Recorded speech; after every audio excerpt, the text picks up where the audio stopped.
This code is a guessing game. Okay, what it does is it generates a random number and then you have to try and guess it. The first 8 lines are those two parameters. So you take a number here. So we've got a variable, which is where I can store a value called number. I'm going to assign that number, that there, a value between 1000, which is the first 4-digit number, and 10,000, which is one above the last 4-digit number, which would be 9999.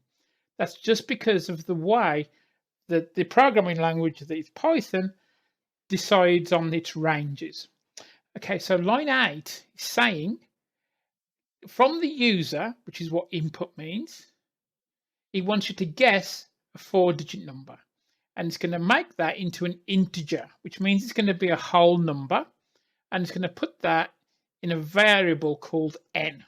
So that's like in maths where you say x equals 10 or x equals 2. In this case, n is going to be whatever 4-digit number you give it. The next piece of code here is deciding whether you've actually guessed it first time or not.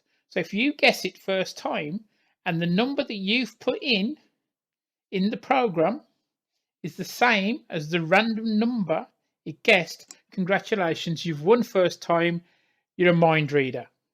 Okay.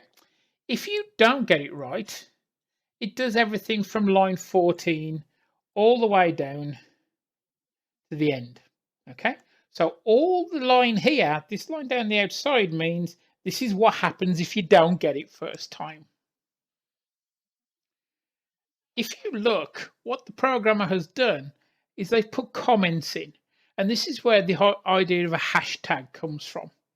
So a hashtag is a way of programming a comment into some code so the program running the code doesn't actually do anything with that particular bit. So anything with a hashtag is basically just for you to be able to understand what the code's doing. Okay, so here we've now got while. Okay, so what this is saying is while n, the number that you've put in, is not equal to the number the random number generator made for us, it wants me to do this. So it will keep doing this until you get the answer right. This control plus equals 1 is saying take whatever is in the variable called CRT, which at the moment is 0 from line 17, and add 1 to it. It's then saying count equals 0. Okay, the count is going to be used to figure out how many things you've got right, how many numbers you've guessed it correctly in the 4 numbers.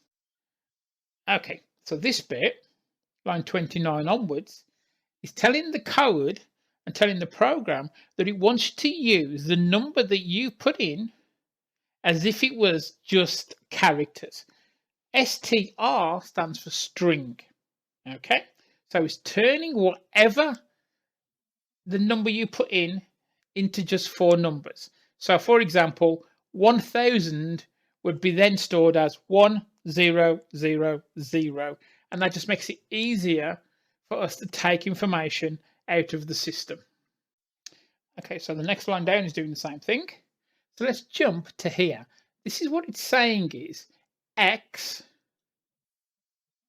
times 4. So what it's saying is correct has 4 x's in it. Okay, so that means you've got 4 places that you could have guessed. Line 39 is now checking each of the 4 numbers. Okay, so it's going, look at the first character in the n. Is it equal to the first character in the random number? If it is, it adds 1 to the count and tells you that that bit is correct. And then else, it just continues. Okay, so this bit is the bit checking your numbers.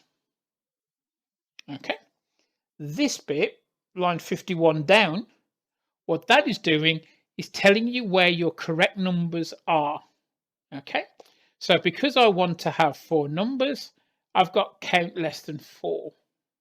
Okay. The last bit, this bit here, is just saying you have none of the count right. And this bit is telling me that you've got it.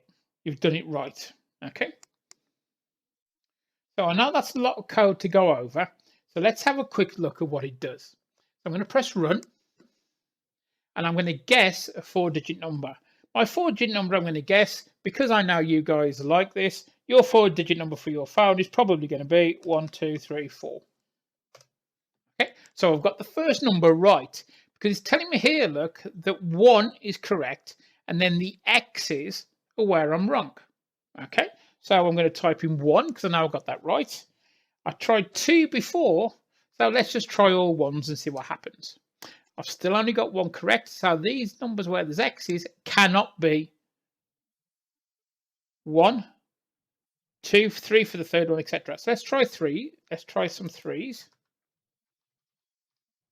Okay, and as you can see, I've still got none right. What I want you to have a go at first is I want you to try and run the program and try and figure out how many times you can get the minimum number of guesses. I want you to try and work out the best way to get the number so you guarantee the minimum number of guesses. Good luck.